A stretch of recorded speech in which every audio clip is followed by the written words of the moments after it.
Bonjour à tous et bienvenue dans la quatrième partie de ce MOOC consacré à la section de fractionnement du FCC. Dans les trois premières parties, on a rappelé le fonctionnement de la section réactionnelle du FCC et nous avons décrit la colonne principale de fractionnement et on a fait un bilan matière sur la colonne. Il est maintenant temps d'améliorer le fractionnement entre coupe GPL et coupe essence.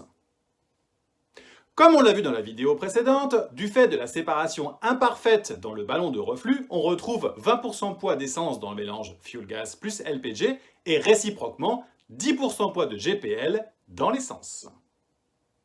D'autre part, le raffineur ne sait pas que faire d'une coupe gaz avec un éventail de molécules allant du méthane au butane jusque des molécules d'essence.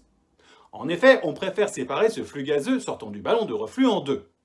D'une part, un mélange C1-C2 qui ira au réseau fuel gas de la raffinerie, et d'autre part, un mélange C3-C4 que l'on pourra hautement valoriser, soit sous forme de GPL commercial, ou de propylène, ou encore sous forme de charge C4 oléfinique pour une unité d'alkylation, par exemple. Donc, ce flux gazeux doit être débarrassé des molécules plus lourdes que le C2. Mais comment faire ?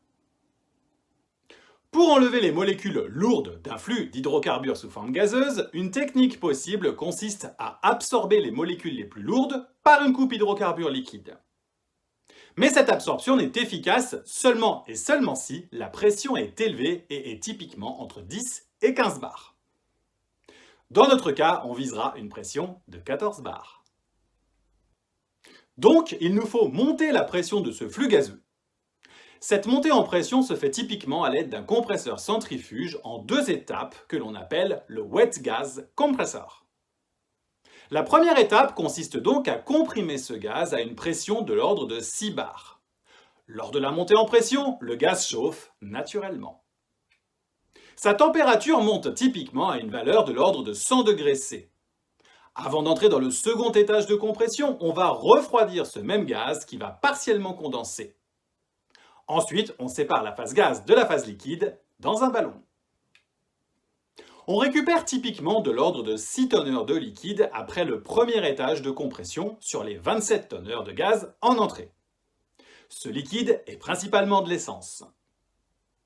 Puis, le gaz est à nouveau comprimé pour atteindre une pression de l'ordre de 14 bars au-dessus de la pression atmosphérique.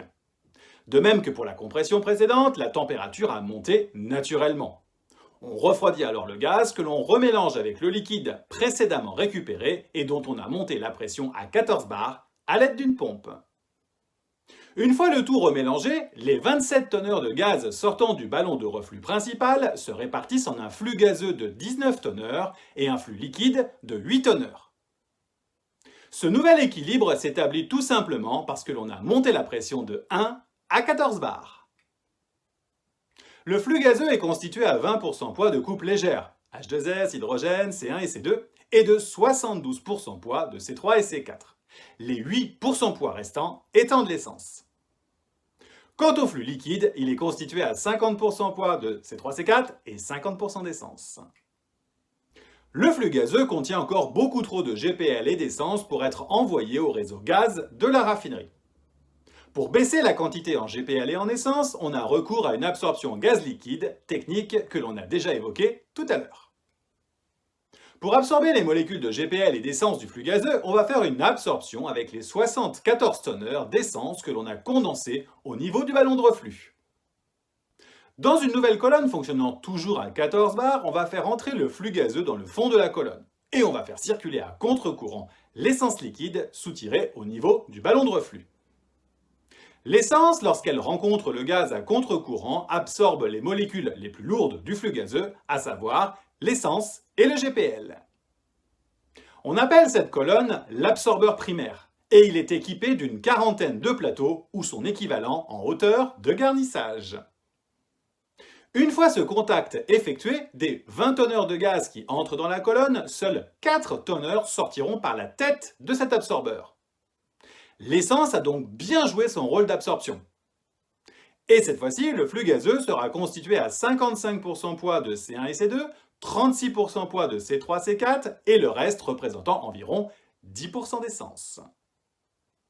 Quant au flux de fond, il sera majoritairement constitué d'essence à 80%, 20% de C3C4 et un peu de C1C2 à hauteur de quelques pourcents poids. Maintenant, on dispose d'un flux gazeux riche en C1C2 et c'est ce que l'on veut. On a également un flux d'essence en fond d'absorbeur primaire et il reste également le flux liquide constitué à 50% de GPL et 50% d'essence récupéré dans le ballon au refoulement du second étage de compression. Alors, que faire de ces flux? Rendez-vous dans la 5e vidéo de ce MOOC consacrée au fractionnement de l'effluent du FCC.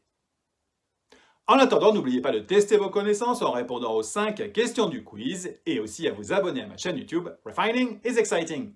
À très bientôt pour la 5e partie. Au revoir!